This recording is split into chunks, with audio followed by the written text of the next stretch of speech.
വാർഷികം ആഘോഷമാക്കുകയാണ് മോദി സർക്കാർ. പക്ഷേ ആഘോഷം വെജിറ്റേറിയൻ മെനുവിൽ മതിയെന്നാണ് തീരുമാനം. കന്നുകാലികളെ കശാപ്പു ചെയ്യുന്നത് അവസാനിപ്പിക്കുന്നതാ അതിൻ്റെ ഒരു ലൈൻ. എന്നാൽ ഈ മോദി മെനു നാൽക്കാലി സ്നേഹമോ നാട്ടുകാരുടെ ആരോഗ്യം സംരക്ഷിക്കാനോ മറ്റോ ആണെന്ന് നിഷ്കളങ്കമായി കരുതുന്നവരോട് ചോദിക്കാൻ ഒരു സംശയം മാത്രമേ ബാക്കിയുള്ളൂ. ജനങ്ങൾക്കിടയിൽ ഇപ്പോൾ തന്നെ വർദ്ധിച്ചു വരുന്ന അസഹിഷ്ണുതയും മതസ്പർദ്ധയും ജാതി സ്പർദ്ധയും ഒക്കെ വർദ്ധിപ്പിക്കാൻ ഈ നിഷ്കളങ്ക നിയമത്തിന് കഴിയുമോ? പ്രൈം ഡിബേറ്റ് ചർച്ച ചെയ്തു. ആദ്യം പ്രധാന വാർത്തകൾ നോക്കാം. ഗോസംരക്ഷണത്തിനായി കടുംവെട്ട് നിയമവുമായി കേന്ദ്രം. കന്നുകാലികളെ കശാപ്പുകാർക്ക് വിൽക്കരുത്. മതാചാരങ്ങൾക്കായും കശാപ്പു പാടില്ല. അന്തർ സംസ്ഥാന വിൽപ്പനയ്ക്കും നിരോധനം. വിൽപ്പന കാർഷിക ആവശ്യത്തിന് മാത്രമെന്നും കേന്ദ്ര നിയമം. ഉത്തരവ് ആശ്ചര്യപ്പെടുത്തുന്നുവെന്ന് മുഖ്യമന്ത്രി. കേന്ദ്രത്തിൻ്റേത് ഹിറ്റ്ലറുടെ നയമെന്നും പിണറായി.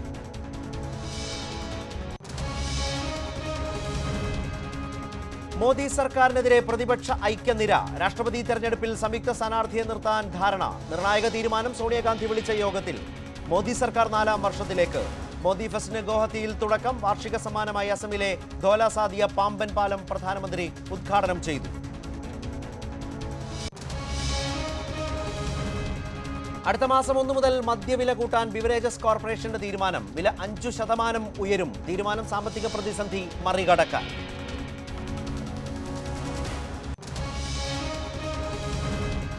+1 പ്രവേശനത്തിനുള്ള സമയപരിധി നീട്ടി. സമയം നീട്ടരുതെന്ന സർക്കാർ ആവശ്യം ഹൈക്കോടതി തള്ളി. കുട്ടികളുടെ കാര്യത്തിൽ വാശി വേണ്ടെന്നും കോടതി. CBSE ഫലം വന്ന് 3 ദിവസം കൂടി പ്രവേശനമാവാം. പ്രവേശന നടപടികൾ പുനഃക്രമീകരിക്കുമെന്ന് വിദ്യാഭ്യാസ മന്ത്രി.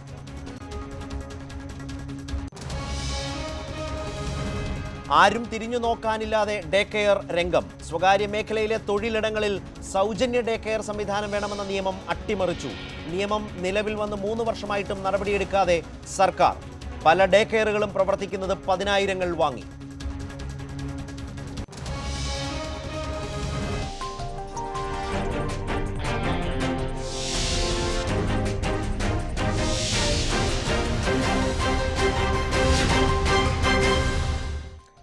ഭക്ഷണത്തിന് രാഷ്ട്രീയ മെനു.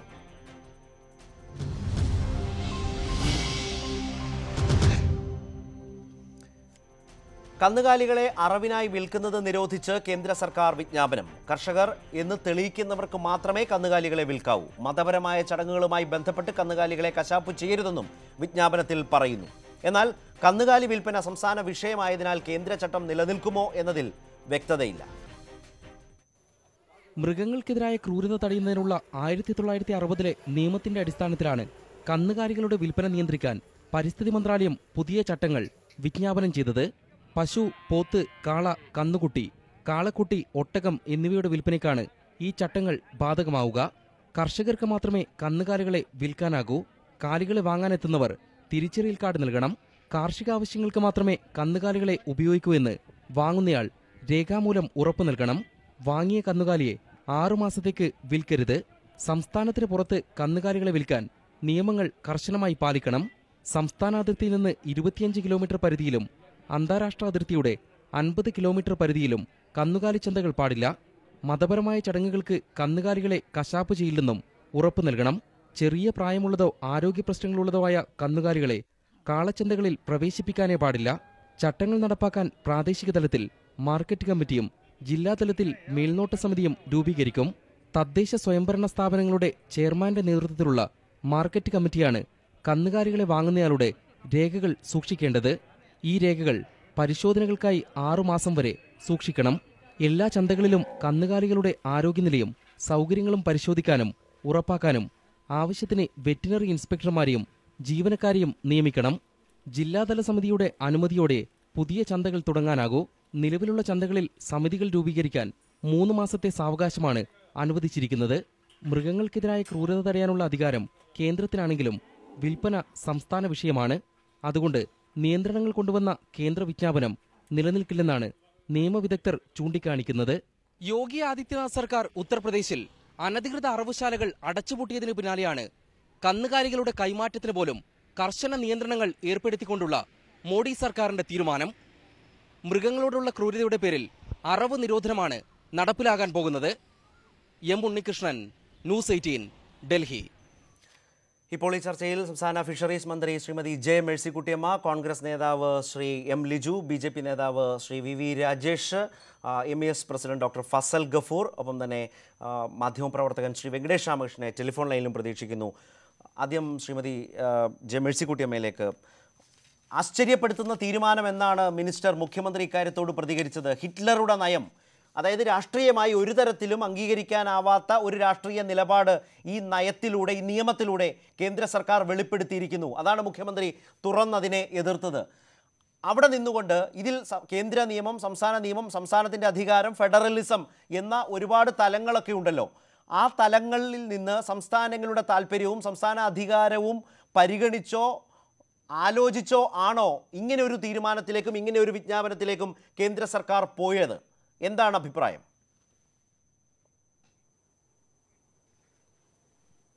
കേന്ദ്ര സർക്കാർ ഈ ഉത്തരവ് വഴി പ്രഖ്യാപിച്ചിരിക്കുന്നത് BJPയുടെ ഹിന്ദുത്വ അജണ്ടയായ ഗോവധ നിരോധനം നടപ്പിലാക്കാനുള്ള ആസൂത്രിതമായ ചുവടുവയ്പ്പാണ് ഇപ്പോൾ ഇവിടെ നടത്തിയിരിക്കുന്നത്.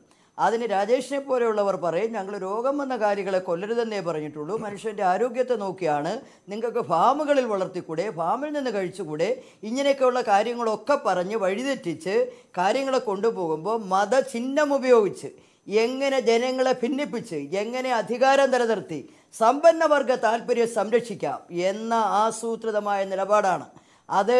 ആ ആസൂത്രിതമായ നിലപാടിൻ്റെ ഭാഗമായി ഇപ്പോൾ രാജേഷ് പറയാണ്, വിദേശ രാജ്യങ്ങളിൽ ഫാമുണ്ട്, അവിടെ ആയിക്കോളൂ എന്ന് വെച്ചാൽ വമ്പൻ കോർപ്പറേറ്റുകൾക്ക് മാത്രമേ ഇറച്ചി വ്യാപാരവും പറ്റുമെന്നിടത്തേക്ക് രാജേഷ് എത്തുകയാണ്. രാജേഷ് അല്ല, BJP. അപ്പോൾ എല്ലാം സമ്പന്ന വർഗത്തിന് കീഴ്പ്പെടുത്തിക്കൊണ്ട് മതജന്യം ഉപയോഗിച്ച് രാഷ്ട്രീയമായി കോർപ്പറേറ്റ് താല്പര്യം സംരക്ഷിക്കാൻ ബഹുഭൂരിപക്ഷം വരുന്ന ഭാരതത്തിലെ ജനങ്ങളുടെ ഘടനയനുസരിച്ച് 80% വരുന്നവർ ദളിത് പിന്നോക്ക പട്ടിക വിഭാഗങ്ങളാണ്. ആ പിന്നോക്ക പട്ടിക വിഭാഗങ്ങളായ 70% വരുന്ന ജനവിഭാഗങ്ങളുടെ ജീവിക്കാനുള്ള അവകാശത്തെ വെല്ലുവിളിച്ചുകൊണ്ട് മതചിഹ്നം ഉപയോഗിച്ച് ഈ വിഭാഗത്തിൽ തന്നെ ഭിന്നിപ്പുണ്ടാക്കി തങ്ങളുടെ അധികാരം ഉറപ്പിക്കാനുള്ള ആസൂത്രിതമായ നീക്കമാണ്. സംഘപരിവാറുകൾ കഴിഞ്ഞാടി ജനങ്ങളെ ഭയപ്പെടുത്തി കീഴ്പ്പെടുത്താനുള്ള രാഷ്ട്രീയ അജണ്ടയാണ് ഇതിൻ്റെ പിന്നിൽ. ആ അജണ്ട രാജ്യത്തെ ബഹുഭൂരിപക്ഷം വരുന്ന ജനത മനസ്സിലാക്കും. ശക്തിയുക്തം ഞങ്ങളതിനെ എതിർക്കും. ഒരു കാരണവശാലും ബഹുഭൂരിപക്ഷം വരുന്ന പാവപ്പെട്ട ജനങ്ങൾക്ക് ജീവിക്കാനുള്ള അവകാശത്തെ ഒരു കോർപ്പറേറ്റുകൾക്കും മുന്നിലും കീഴ്പ്പെടുത്താൻ അനുവദിക്കുന്ന പ്രശ്നമേ ഇല്ല എന്നാണ് എനിക്ക് പറയാനുള്ളത്. റൈറ്റ്, ഞാൻ താങ്കളിലേക്ക് മടങ്ങി വരാം. ലിജുവിലേക്ക് വരും മുമ്പ് ഇപ്പോൾ VV രാജേഷ് കൂടി ചേരുന്നുണ്ട്. VV രാജേഷ്, എനിക്ക് തോന്നുന്നു ഇതേ തലത്തിൽ മറ്റൊരു ചാനൽ ചർച്ചയിൽ പങ്കെടുത്തതുകൊണ്ടാവണം മിനിസ്റ്റർ വളരെ കൃത്യമായി തുറന്ന് രാജേഷ് ഈ ചർച്ചയിലേക്ക് വരും മുമ്പ് തന്നെ രാജേഷിനെതിരെ അതിരൂക്ഷ വിമർശനം, അതുവഴി BJP നിലപാടിനെ വിമർശിച്ചത്. രാജേഷ്, ഇതിൽ ഒരു പ്രധാനപ്പെട്ട കാര്യം, ഇങ്ങനെ ഒരു കേന്ദ്ര വിജ്ഞാപനം, അങ്ങനെ ഒരു നിയമം, അതിൻ്റെ യുക്തി, അതിൻ്റെ ആവശ്യകത എങ്ങനെയാണ് വിശദീകരിക്കാൻ നിങ്ങളെ കൊണ്ടാവുന്നത്? അപ്പോൾ ശരത്തിനത് മനസ്സിലായല്ലേ? ശരത്തിൻ്റെ ചോദ്യം എൻ്റെ മറുപടിയൊക്കെ വരുന്നതിന് മുമ്പ് തന്നെ ബഹുമാനപ്പെട്ട മിനിസ്റ്റർ CPM നേതാക്കന്മാർ റെക്കോർഡ് ചെയ്തിരിക്കുന്ന ഒരു കാര്യം വ്യക്തമായിട്ട് പറഞ്ഞു. ഞാനതിന് മിനിസ്റ്റർ ഞാൻ അങ്ങനെയല്ല പറഞ്ഞത്, അതിനെ രാജേഷ് വളച്ചൊടിക്കണ്ട. ഞാൻ പറഞ്ഞത് വളരെ സത്യസന്ധമായി പറഞ്ഞാണ്. നിങ്ങൾ ഈ പാനൽ തന്നെ മറ്റൊരു ചർച്ചയിൽ പങ്കെടുത്തതിൻ്റെ ഒരു ആവേശം, അതിൻ്റെ തുടർച്ച അതിലുണ്ടെന്ന് അങ്ങനെ എടുക്കൂ പ്ലീസ്. നമുക്കിതിലേക്ക് വരാം. അല്ലല്ല, യെസ് ഞാൻ പ്രേക്ഷകരുടെ ഞാനും മിനിസ്റ്റർ തമ്മിൽ ഈ വിഷയം സംസാരിച്ചാണ്. അതുകൊണ്ട് പ്രേക്ഷകരുടെ അറിവിലേക്കായി ഞാൻ ചോദിക്കട്ടെ. 22 പേജുള്ള ഈ ഉത്തരവാണ് എൻ്റെ കയ്യിലിരിക്കുന്നത്. ബഹുമാനപ്പെട്ട മന്ത്രി പറയുന്നതിനെ അതിനെ ഉപോത്ബലകമായ ഏതെങ്കിലും ഒരു ലൈൻ ഇവിടെ ഉണ്ടോ ശരത്തെ? ഇവിടെ എന്താ സംഭവിച്ചിട്ടുള്ളത്? ഇവിടെ സംഭവിച്ചിട്ടുള്ളത് 1960കളിൽ നമ്മുടെ രാജ്യം പാസ്സാക്കിയിട്ടുള്ള ഒരു നിയമമുണ്ട്. മൃഗങ്ങളോടുള്ള ക്രൂരതയ്ക്ക് എതിരെയുള്ള ഒരു നിയമമുണ്ട്. ആ നിയമത്തിൻ്റെ ചുവട് പിടിച്ചുകൊണ്ട് prevention of cruelty to animals act 1960 അതിൻ്റെ ചുവട് പിടിച്ചുകൊണ്ട് സുപ്രീം കോടതി 2016 ഒരു ഡയറക്ഷൻ കൊടുക്കുന്നു. കേന്ദ്ര സർക്കാരിനോട് പുതുതായി വന്ന സാഹചര്യങ്ങളുടെ അടിസ്ഥാനത്തിൽ പുതിയ നിയമം ഉണ്ടാക്കണം. കേന്ദ്ര സർക്കാർ ഒരു നിയമം ഉണ്ടാക്കുന്നു. ആ നിയമത്തിൻ്റെ ചുവട് പിടിച്ചുകൊണ്ടാണ് ഈ ഉത്തരവ് ഇറക്കിയിരിക്കുന്നത്. ഇതാണല്ലോ യാഥാർത്ഥ്യം. ഇതിൽ പറഞ്ഞിരിക്കുന്നത് കാർഷിക മേഖലയെ സംരക്ഷിക്കാൻ വേണ്ടി, കൃഷിക്ക് പ്രാധാന്യം നൽകാൻ വേണ്ടി ഉള്ള ഒരു ഘടകം, മറ്റൊന്ന് കാർഷിക മേഖലയിൽ ഉപയോഗിച്ചുകൊണ്ടിരുന്ന മൃഗങ്ങൾ അവരുടെ യൗവനകാലത്ത് മുഴുവനും കർഷകനും രാജ്യത്തിനും വേണ്ടി പണിയെടുക്കുന്ന മൃഗങ്ങൾ, അതിന് രോഗം വരുമ്പോൾ ആ രോഗം വന്ന മൃഗങ്ങളെ യാതൊരു തരത്തിലുള്ള പരിശോധനയുമില്ലാതെ രോഗം വന്ന മൃഗങ്ങളെ കൊണ്ടുവന്ന് കാലിച്ചന്തയിൽ വിൽക്കുന്നു. അതിനെ വാങ്ങിക്കൊണ്ടുവന്ന് ജനങ്ങൾക്ക് ഭക്ഷണമായി കൊടുക്കുന്നു. ജനങ്ങൾക്ക് അസുഖം പിടിക്കുന്നു. സുപ്രീം കോടതിയും ഹൈക്കോടതിയും പലതവണ ഇത് കണ്ടെത്തിയിട്ടുണ്ട്. അതിനെ നിരോധിക്കാൻ വേണ്ടി ഗവൺമെൻറ് ഒരു നിയമം കൊണ്ടുവരുന്നു. ഇതിൽ എവിടെയെങ്കിലും ഒരിടത്ത് ഇറച്ചി ഭക്ഷിക്കരുതെന്നോ ഇറച്ചിക്ക് വേണ്ടി മൃഗങ്ങളെ കൊല്ലരുതോ എന്നോ ഈ ഓർഡറിൽ പറഞ്ഞിട്ടുണ്ടോ? ചെയ്യാം. എങ്ങനെയാ? പരിഷ്കൃത രാജ്യങ്ങൾ ചെയ്യുന്നത് പോലെ കന്നുകാലികളെ ഇറച്ചിക്ക് വേണ്ടി വളർത്താം. അവയെ നിയമപരമായിട്ട് കശാപ്പ് ചെയ്യാം. സ്ലോട്ടർ ഹൗസിൽ കശാപ്പ് ചെയ്യാം. അവയെ ജനങ്ങൾക്ക് കൊടുക്കാം. അങ്ങനെ പോസിറ്റീവായി ചിന്തിക്കുന്നതിന് പകരം ഇത്തരത്തിൽ മന്ത്രി ഉൾപ്പെടെയുള്ള ആൾക്കാർ നടത്തുന്ന വ്യാഖ്യാനം അടിസ്ഥാനരഹിതമാണ്. അതായത് രാജേഷ്, ശരിയാണ്, അങ്ങനെ ഒരു നിയമം ഉണ്ടാക്കാനുള്ള സർക്കാരിൻ്റെ അവകാശത്തെ ചോദ്യം ചെയ്തില്ല. പക്ഷേ അതിൽ ഈ കന്നുകാലികളെ കശാപ്പുകാർക്ക് വിൽക്കരുത്, അത് ശരിയല്ലേ? ശരത്ത്, അല്ല, എൻ്റെ കാർഷിക മേഖലയിൽ ഇവിടെ life stock regulation of life stock market എന്ന ഈ ആക്ടിന്റെ തുടക്കത്തിൽ ഫസ്റ്റ് ലൈനിൽ തന്നെ പറഞ്ഞിട്ടുണ്ട് ശരത്തെ. ശരി, കശാപ്പിന് വേണ്ടി വളർത്തുന്ന മൃഗങ്ങളെ വിൽക്കുന്നതിൽ ആർക്കും എതിർപ്പില്ല. കാർഷിക മേഖലയിൽ വളർത്തുന്ന മൃഗങ്ങളെ, രോഗം വന്ന മൃഗങ്ങളെ, അവയുടെ ജീവിതത്തിന്റെ അവസാന കാലഘട്ടത്തിൽ ഏതൊക്കെയാണ് കശാപ്പുകാർക്ക് ഇനി പറ്റുന്ന മൃഗങ്ങൾ ഏതൊക്കെയാണ്? അല്ല, അത് ഓരോ സംസ്ഥാനത്തിന്റെ സാഹചര്യമാണ്. ഇവിടെ കേരളത്തിൽ കശാപ്പുകാർക്ക് പശുവിനെ വിൽക്കുന്നുണ്ട്. സംസ്ഥാനങ്ങളെ വിടൂ. കേന്ദ്ര സർക്കാരിന്റെ നിലപാട് ആണല്ലോ നമ്മൾ ചർച്ച ചെയ്യുന്നത്. കേന്ദ്ര സർക്കാരിന്റെ നിലപാടിൽ ഈ പറയുന്ന കശാപ്പുകാർക്ക് ഇനി കശാപ്പ് ചെയ്യാൻ പറ്റുന്നത് എന്ന് കേന്ദ്ര സർക്കാർ കരുതുന്ന മൃഗങ്ങൾ ഏതാണ്? അല്ല, അത് ഓരോ സംസ്ഥാനങ്ങൾക്കും നിലവിലുള്ള, അത് സ്റ്റേറ്റ് ലിസ്റ്റിൽ വരുന്നതാ. ഓരോ സംസ്ഥാനങ്ങൾക്കും നിലവിലുള്ള നിയമം അനുസരിച്ച് മൃഗങ്ങളെ കശാപ്പ് ചെയ്യുക. ആ സംസ്ഥാനത്തിലെ നിയമം അനുസരിച്ച് ഈ നിയമപ്രകാരം പശു, പോത്ത്, കാള, കന്നുകുട്ടി, കാളക്കുട്ടി, ഒട്ടകം ഇവയുണ്ടോ? ശരത്തെ, കേരളത്തിൽ പശുവിനെ കൊല്ലുന്നതിന് നിരോധനമില്ല. എന്നാൽ അതേ കാര്യം തന്നെ ഉത്തർപ്രദേശിലോ ഡൽഹിയിലോ ഹരിയാനയിലോ ജമ്മു കാശ്മീരിലോ നടപ്പിലാക്കാൻ സാധിക്കില്ല. ഞാൻ അതാണ് പറഞ്ഞത്, ഇത് സ്റ്റേറ്റ് ലിസ്റ്റിലും സെൻട്രൽ ലിസ്റ്റിലും വരുന്നതാണ്. ഇപ്പോൾ കേരളത്തിൽ പശുവിനെ കൊല്ലുന്നതിൽ നിരോധനമില്ല എന്നുണ്ടെങ്കിൽ കേരളത്തിലാകാം. അത് സംസ്ഥാന സർക്കാർ. ഞാൻ അതൊന്നുമല്ല, എൻ്റെ കയ്യിൽ ഇപ്പോൾ ആ 22 പേജുള്ള നിയമത്തിന്റെ കോപ്പിയില്ല. അതുകൊണ്ട് അറിയാനുള്ള അവകാശവും ആഗ്രഹവും കൊണ്ട് ചോദിക്കുന്നു. ഈ പറയുന്ന പുതിയ നിയമത്തിൽ, വിജ്ഞാപനത്തിൽ പശു, പോത്ത്, കാള, കന്നുകുട്ടി, കാളക്കുട്ടി, അത് സംസ്ഥാനങ്ങളെ വിട്ടേക്കാം. സംസ്ഥാനങ്ങൾ ചിലയിടങ്ങളിൽ കേരളം അടക്കം പറ്റും, പറ്റാത്ത ഇടങ്ങളുണ്ട്. ഇപ്പോൾ യു പിയിലൊക്കെ നടക്കുന്നത് എന്താണെന്ന് നമ്മൾക്കറിയാലോ. ഈ മൃഗങ്ങളെ, ഈ കന്നുകാലികളെ അതിൽ പരാമർശിച്ചിട്ടുണ്ടോ? ഒട്ടകമടക്കമുള്ള കന്നുകാലികളെ കശാപ്പുകാർക്ക് വിൽക്കരുത്. അല്ല, കന്നുകാലികളെ പരാമർശിച്ചിട്ടുണ്ട്. കന്നുകാലികളുടെ പേര് പറഞ്ഞു തന്നെയാണ്, അതിന്റെ വർഗം പറഞ്ഞു തന്നെയാണ് പരാമർശിച്ചിട്ടുള്ളത്. അതാ ഉത്തരവിലുണ്ടല്ലോ. അതെന്തിനാ അതിലിപ്പോ എന്താ ഡിസ്പ്യൂട്ട്? ശരി, അപ്പോൾ ഈ കന്നുകാലി വിഭാഗത്തിൽപ്പെട്ട ഒന്നിനെയും ഈ നിയമപ്രകാരം പറ്റില്ല. സംസ്ഥാനങ്ങളുടെ അവകാശങ്ങളുണ്ടെങ്കിൽ അവർ പ്രയോഗിച്ചോട്ടെ എന്ന് പറഞ്ഞാൽ ഈ നിയമപ്രകാരം കന്നുകാലികളെ കശാപ്പുകാർക്ക് വിൽക്കാൻ കഴിയില്ല. അത് സത്യം, അത് വ്യക്തം. ശരത്ത് വീണ്ടും ഡീവിയേറ്റ് ചെയ്യുകയാണ്. കശാപ്പിന് വേണ്ടി വളർത്തുന്ന മൃഗങ്ങളെ കശാപ്പ് ചെയ്യാം. കർഷകർ കാർഷിക മേഖലയിൽ ഉപയോഗിക്കുന്ന മൃഗങ്ങൾക്ക് പ്രായമാകുമ്പോൾ രോഗം വരുമ്പോഴാണ് കശാപ്പശാലയിലേക്ക് കൊണ്ടുപോകുന്നത്. പാടില്ല. രാജേഷ്, നമ്മൾ ആധുനികവൽക്കരണത്തിലേക്കും യന്ത്രവൽക്കരണത്തിലേക്കും നമ്മുടെ കാർഷിക മേഖലയെ വളർത്തിക്കൊണ്ടുവരുമ്പോൾ ഈവൻ കേരളത്തിൽ എവിടെയാണ് കന്നുപൂട്ടുള്ളത്? എവിടെയാണ് കാർഷിക വൃത്തിക്ക് മൃഗങ്ങളുള്ളത്? ഇവിടെ കറവ പറ്റിയ പശുക്കളെ എന്ത് ചെയ്യണമെന്ന് നിങ്ങൾ പറഞ്ഞു കൊടുക്കൂ ക്ഷീര കർഷകരോട്. ഞാൻ മറ്റു ചാനലിലും ചോദിച്ചാൽ ശരത്തിനോട് ചോദിക്കുന്നതിൽ ക്ഷമിക്കണം. എൻ്റെ അമ്മയാണ് എനിക്ക് പാല് തന്ന് വളർത്തിയത്. ഞാൻ വളർന്നതിന് ശേഷം എൻ്റെ അമ്മയുടെ കറവ് പറ്റി, എൻ്റെ അമ്മയുടെ ശേഷി പോയി എന്ന് പറഞ്ഞിട്ട് ഞാൻ അമ്മ എന്താ ചെയ്യേണ്ടത്? ഒരു തരത്തിലും നമ്മളാരും താരതമ്യം ചെയ്യാത്തതാണ്. താങ്കൾക്ക് പറ്റുമായിരിക്കും. ഈ ഗോമാതാവ് എന്ന് പറയുന്ന ഒരു സങ്കല്പവും അതിനോട് ആരാധനാപൂർവ്വം താങ്കൾ കാണുന്നതുകൊണ്ടാണ്. എനിക്ക് ആ നിലയിൽ അത്ര വലിയ ആരാധന ഇല്ലാത്തതുകൊണ്ടാവും. ശരി, താങ്കൾക്ക് ഭയങ്കരമായ സങ്കടം തോന്നുന്ന ഒരു താരതമ്യം അതിലുണ്ടെങ്കിൽ ഞാൻ വിട്ടു. എന്തു ചെയ്യണം? ശരി, മാതാവിനെ നമ്മൾ വീട്ടിൽ സംരക്ഷിക്കും, ബഹുമാനിക്കും, അവരെ പരിചരിക്കും. ഇത് ചെയ്യണം എന്നാണോ? അല്ല, പിന്നെ ഒരു കർഷകൻ, ശരത്ത് ഒരു കർഷകനാണെന്ന് കരുതിക്കോളൂ. ശരത്ത് ഒരു കർഷകനാണെന്ന്, ഫോർ എക്സാമ്പിൾ ശരത്ത് ഒരു കർഷകനാണെന്ന് കരുതൂ. ശരത്തിൻ്റെ ജീവിതം കുടുംബം മുന്നോട്ട് കൊണ്ടുപോകാൻ വേണ്ടി അതിലൂടെ സമൂഹത്തിൻ്റെ മുന്നോക്കത്തിനായി താങ്കൾ ഒരു കന്നുകാലിയെ പ്രയോജനപ്പെടുത്തുന്നു. അതിൻ്റെ നല്ല കാലം മുഴുവനും താങ്കൾക്ക് വേണ്ടി അത് അധ്വാനിക്കുന്നു. അതിനെ പണിയെടുക്കാൻ പറ്റാതാകുമ്പോൾ അതിനെന്തെങ്കിലും രോഗം വരുമ്പോഴേക്കും ശരത്ത് നേരെ പിടിച്ച് ഒരു അറവുകാരന് കൊടുക്കുന്നു. ഇത് നടപ്പിലാക്കണമെന്നാണ് നിങ്ങൾ പറയുന്നത്? ഇതൊരു പുതിയ കാര്യമൊന്നുമല്ല. അങ്ങനെയാണെങ്കിൽ കന്നുകാലികൾക്കുള്ള വൃദ്ധസദനം കൂടി ഉണ്ടാക്കാൻ നിങ്ങളുടെ നിയമത്തിൽ എഴുതി വെക്കണമായിരുന്നു. ഇത് തന്നെയാണ് രാജേഷ് നടന്നുകൊണ്ടിരിക്കുന്നത്. യാതൊരു സംശയവും വേണ്ട. നമ്മൾ ഈ ചർച്ചയുടെ ഒരു മാന്യതയ്ക്ക് വേണ്ടി മറച്ചു വെക്കേണ്ട കാര്യമല്ല. നടക്കുന്നത് അതൊക്കെ തന്നെയാണ്. അതൊന്ന്. പിന്നെ അതിൻ്റെ ഭക്ഷണപരമായ സ്വാതന്ത്ര്യത്തിൻ്റെ ഒരു പ്രശ്നം, ഞാൻ അതിലേക്ക് വരാം. ഇവിടെ ശ്രീ എം ലിജു, ഈ രൂപത്തിൽ ഈ നിയമത്തെ രാജേഷ് വ്യാഖ്യാനിച്ചത് കണ്ടല്ലോ. അങ്ങനെ ഒരു മൃഗസ്നേഹത്തിൻ്റെ പ്രശ്നമുണ്ട്, മനുഷ്യരുടെ ആരോഗ്യത്തിൻ്റെ പ്രശ്നമുണ്ട്. അങ്ങനെ അത്തരം ആകുലതകളുള്ള ഒരു സർക്കാർ, നിങ്ങളാണതിൽ രാഷ്ട്രീയം കണ്ടുകൊണ്ട് സംഘപരിവാറിൻ്റെ ഹിന്ദുത്വ അജണ്ടയാണ് എന്ന നിലയിൽ അതിനെ കാണുന്നത്. എന്തിനാണ് ഇതൊക്കെ കഴിക്കാൻ പോകുന്നത്? നിങ്ങളൊക്കെ വെജിറ്റേറിയൻ ആകൂ, കന്നുകാലികളെ കഴിക്കാതിരിക്കൂ എന്ന് പറയുന്ന രീതിയിൽ ആളുകളുടെ ആരോഗ്യ സംസ്കാരത്തെ മാറ്റിമറിക്കാൻ ഉത്തരവാദപ്പെട്ടൊരു സർക്കാർ ശ്രമിച്ചാൽ പിന്തുണയ്ക്കണ്ടേ?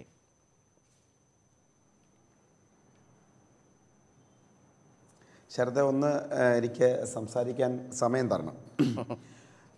പ്രിയങ്കരനായ ശ്രീ രാജേഷ്, അദ്ദേഹം ഈ ചാനലിലൂടെ പറയാൻ ശ്രമിച്ചിരിക്കുന്നതല്ല ഈ നിയമത്തിൽ എഴുതി വച്ചിരിക്കുന്നത്.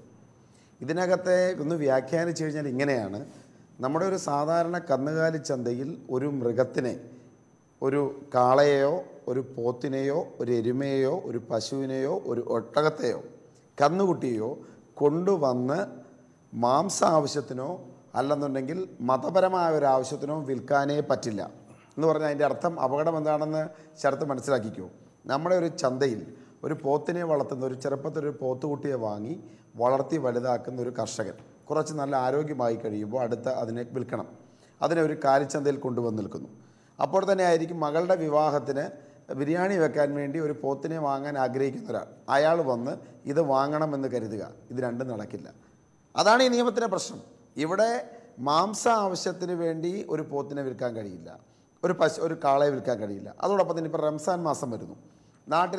നാട്ടിൽ അന്നദാനങ്ങൾ അല്ലെങ്കിൽ ദാനവൃത്തി ചെയ്യാൻ ആഗ്രഹിക്കുന്ന ഒരു ഇസ്ലാം മതവിശ്വാസി മാംസം അറുത്തു കൊടുക്കാൻ ആഗ്രഹിക്കുന്നു.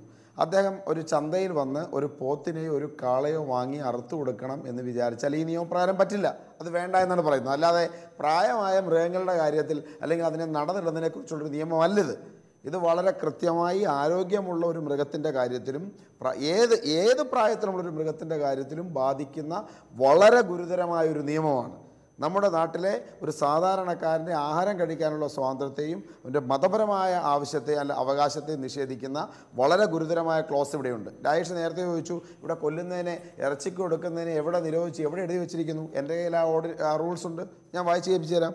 ഇതിലെ rule 22 clause E, the purchase of the cattle shall not sell the animal for the purpose of slaughter. എന്താ പിന്നെ കശാപ്പ് ചെയ്യാതെ ഇറച്ചി വരുമോ?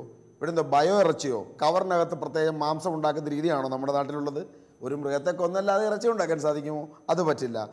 പിന്നെ രണ്ടാമത്, not sacrifice the animal for any religious purpose. നമ്മുടെ നാട്ടിലെ ഇസ്ലാം മത വിശ്വാസികൾ റംസാൻ മാസത്തിൽ മാംസം, മൃഗത്തെ കൊന്ന് അതിൻ്റെ മാംസം പാവപ്പെട്ടവർക്ക് കൊടുക്കാനുണ്ട്. ഇത് പറ്റില്ല, റിലീജിയസ് പർപ്പസിന് പറ്റില്ല എന്ന് പറയുന്നു. ഇതിലും ഗുരുതരമായ ഒരു അവകാശ നിഷേധം ഒരു രാജ്യത്ത് കൊടുക്കാൻ സാധിക്കുമോ? ഭക്ഷണ സ്വാതന്ത്ര്യത്തിൻ്റെ നിഷേധം, മതസ്വാതന്ത്ര്യത്തിൻ്റെ നിഷേധം.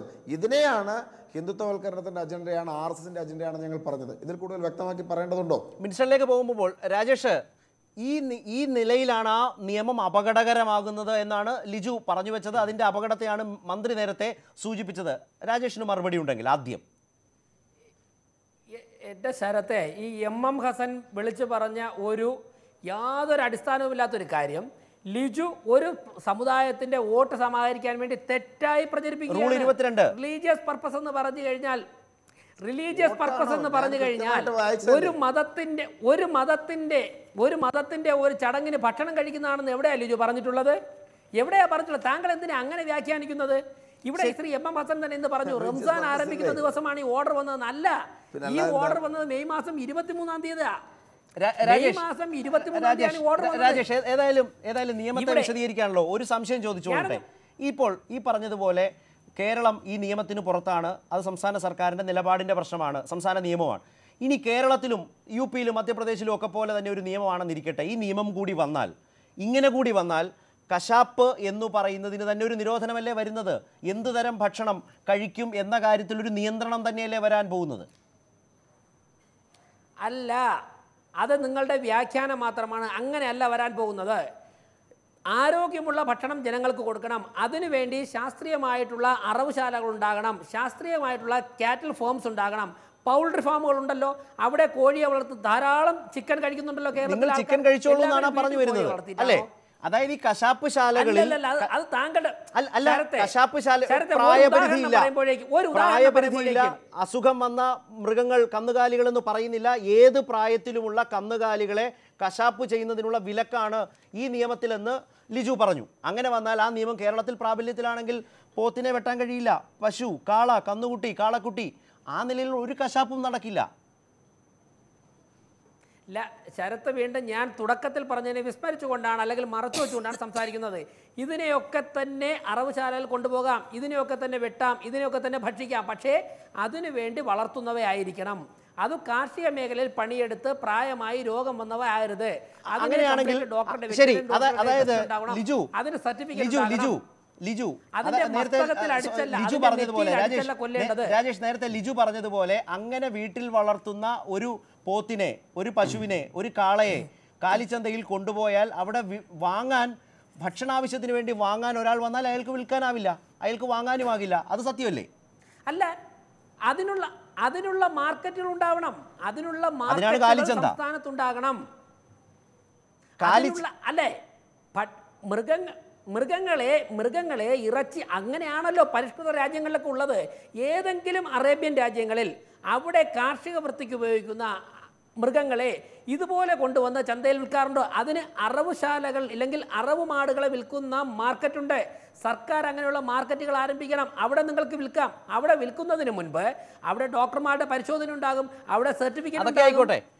പിന്നെ എന്തിനാണ് ഈ നിയമത്തിൽ ഇത് കാർഷിക ആവശ്യങ്ങൾക്ക് മാത്രമേ വിൽക്കാവൂ എന്ന നിലയിൽ ക്ലോസ് എഴുതി വെച്ചിരിക്കുന്നത്? ഭക്ഷ്യ ആവശ്യം പരിഗണിക്കുന്നതേ ഇല്ല. കശാപ്പിനെ വിലക്കുന്നു, ഒരർത്ഥത്തിൽ നിരോധനം വരുന്നു. കാർഷിക ആവശ്യങ്ങൾക്ക് മാത്രമേ വിൽക്കാവൂ, അതിന് കൃത്യമായ രേഖകൾ ഉണ്ടാകണം എന്ന് പറഞ്ഞാൽ പിന്നെ എങ്ങനെയാണ് താങ്കൾ പറഞ്ഞത് സാധ്യമാവുക? ലിജു പറഞ്ഞതേ നടക്കൂ, ഏത് തരം മാർക്കറ്റ് ഉണ്ടെങ്കിലും. അല്ലല്ല, അത് മീഡിയയുടെ ഒരു മൈൻഡ് സെറ്റാ.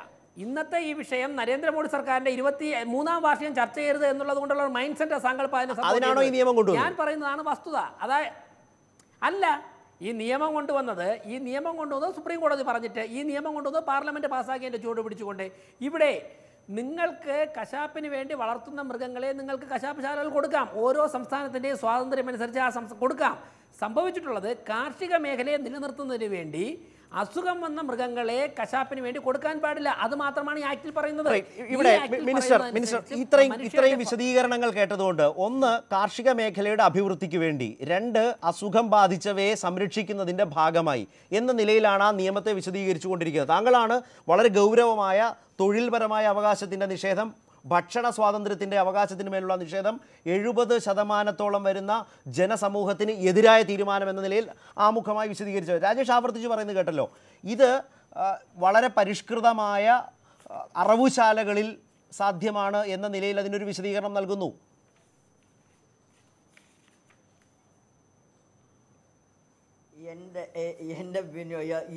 ഈ രാജേഷ് ഏത് ലോകത്താണ് ജീവിക്കുന്നതാണ് ഞാനിതൊക്കെ കേട്ടപ്പോൾ അത്ഭുതപ്പെട്ടുകൊണ്ടിരുന്നത്.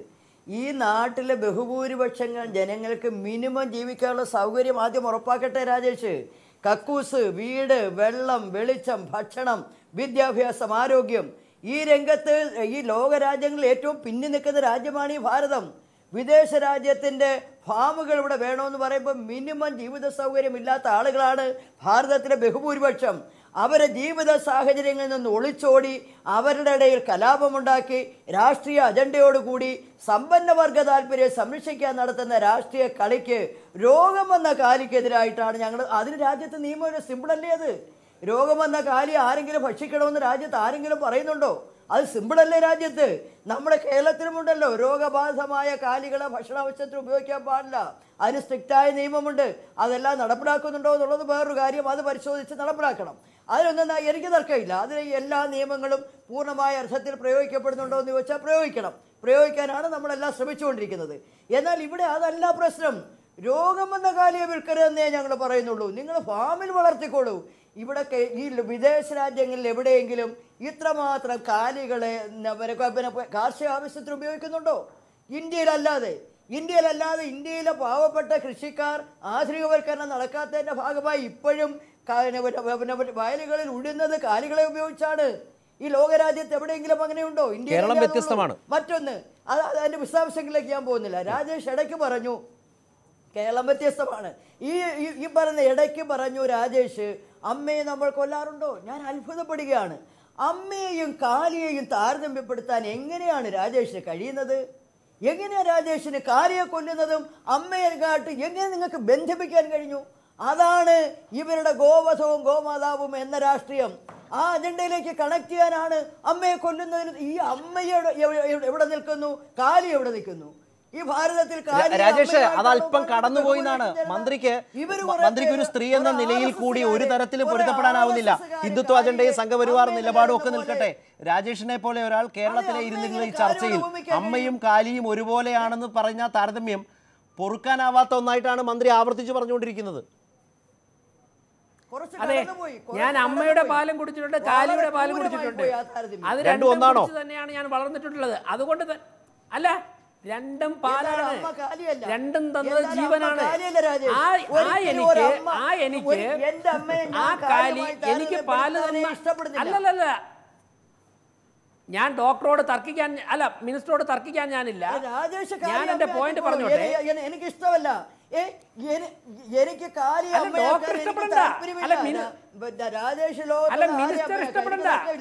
രാജേഷ് അതങ്ങ് പിൻവലിക്കൂ. നമ്മൾക്ക് രാജേഷ് അത്തരം താരതമ്യങ്ങൾ ദയവായി ഒഴിവാക്കുന്നതാണ് നല്ലത്. ഒരു കാര്യം വെക്കാൻ പറ്റില്ല. അങ്ങനെ ഒരു താരതമ്യം ആവശ്യമുണ്ടോ? നമ്മൾക്ക് ഒഴിവാക്കിക്കൂടെ? നമുക്ക് നിയമത്തിന്റെ ചർച്ച ചെയ്യാം. അല്ലല്ല, അങ്ങനെ ഒരു താരതമ്യം വേണോ? അമ്മയും കാലിയും ഒരുപോലെയാണ്, ഞാൻ അമ്മയുടെ മുലപ്പാലും കുടിച്ചിട്ടുണ്ട്, പശുവും പാലും കുടിച്ചിട്ടുണ്ട് എന്ന് പറയുന്ന തരത്തിലൊക്കെ ഒരു താരതമ്യം ഈ നിയമത്തെ വ്യാഖ്യാനിക്കാനും വാദിച്ച് ജയിക്കാനും നടത്തുന്നത് ഉചിതമാണോ രാജേഷ്? അല്ല, എനിക്കെന്താ സ്വാതന്ത്ര്യമില്ലേ? എന്റെ കാഴ്ചപ്പാട് മേഴ്സിക്കുട്ടിയമ്മ മിനിസ്റ്ററുടെ കാഴ്ചപ്പാട് തന്നെ ഞാൻ പറയണമെന്ന് താങ്കൾക്ക് എന്താ നിർബന്ധം? ഞാൻ എന്റെ കാഴ്ചപ്പാടും എന്റെ പാർട്ടിയുടെ കാഴ്ചപ്പാടും പറയാനാണ് വന്നിരിക്കുന്നത്. CPM-ന്റെയും മേഴ്സിക്കുട്ടിയമ്മയുടെയും കാഴ്ചപ്പാട് മിനിസ്റ്റർ പറഞ്ഞോട്ടെ. എന്റെ കാഴ്ചപ്പാട് അടിച്ചേൽപ്പിക്കേണ്ട ആവശ്യമില്ല. രാജേഷ് അമ്മയെയും കാലിയെയും തമ്മിൽ താരതമ്യം ചെയ്തുകൊണ്ട് ഈ നിയമത്തിന്റെ പ്രസക്തി വിശദീകരിക്കാൻ ശ്രമിച്ചതിലെ ഒരു വലിയ പോരായ്മ മിനിസ്റ്റർ സൂചിപ്പിച്ചു. അതൊരു CPM നേതാവ് ആയതുകൊണ്ടല്ല, ഒരു മന്ത്രി ആയതുകൊണ്ടല്ല, ഒരു സ്ത്രീ എന്ന നിലയിൽ അവർ ഉന്നയിച്ച ഗൗരവമായ ഒരു പ്രശ്നം എന്ന നിലയിൽ മാത്രമാണ് ഞാൻ ആവർത്തിച്ചതിലേക്ക് വന്നത്. അതുകൊണ്ടാണ് ഞാൻ തുറന്നു ചോദിച്ചത്, അത്തരം താരതമ്യങ്ങൾ ഒഴിവാക്കി ഇത്തരം ചർച്ചകൾ മുന്നോട്ട് പോകുന്നതല്ലേ നല്ലതെന്ന്. ഞാൻ അതിൽ ഉറച്ചു നിൽക്കുന്നു. ശരി, മിനിസ്റ്റർക്ക് മിനിസ്റ്ററുടെ കാഴ്ചപ്പാട് പറയാം, എനിക്ക് എൻ്റെതായ കാഴ്ചപ്പാട് പറയാം. ഞാൻ ശരത്തിനോട് മറ്റൊരു ചോദ്യം ചോദിച്ചല്ലോ. ശരത്ത് ഒരു കന്നുകാലിയെ വളർത്തുന്നു, അതിന്റെ യൗവനകാലം മുഴുവനും താങ്കൾ അതിനെ പ്രയോജനപ്പെടുത്തുന്നു. അതിന് പ്രായമാകുമ്പോഴേക്കും താങ്കൾ നേരെ അറവശാലയിലേക്കാണോ താങ്കൾ വിടുന്നത്? നിലനിൽക്കുന്ന യാഥാർത്ഥ്യങ്ങളെയും ജീവിത ശൈലികളെയും ജീവിതാവസ്ഥകളെയും വിസ്മരിച്ചുകൊണ്ട് ഒരു നിയമം എഴുതി തയ്യാറാക്കിയാൽ അത് ആ നിലയ്ക്ക് ജനങ്ങൾ ഏറ്റെടുക്കും എന്ന് കരുതാനുമാവില്ല രാജേഷ്. അതുതന്നെയാണ് അതിൻ്റെ യാഥാർത്ഥ്യം. അതിൽ ഒളിച്ചു വെച്ചിരിക്കുന്ന താല്പര്യങ്ങൾ പകൽ പോലെ വെളിച്ചത്ത് വരികയും ചെയ്യും. അതാണ് അതിലെ യഥാർത്ഥ പ്രശ്നം. അതുകൊണ്ടാണ് കേരളം അതിനോട് വിയോജിക്കുന്നത്. രാഷ്ട്രീയം അതിനേക്കാളൊക്കെ ഉപരിയായി. ഞാൻ ഈ ചർച്ചയിലേക്ക് മടങ്ങി വരാം. ശ്രീ ഡോക്ടർ ഫസൽ ഗഫൂർ കൂടി നമ്മൾക്കൊപ്പം ചേരുന്നുണ്ട്. ലിജു, ശ്രീമതി മേഴ്സിക്കുട്ടിയമ്മ, VV രാജേഷ്. ഒരു ചെറിയ ഇടവേള, വേഗം വരാം.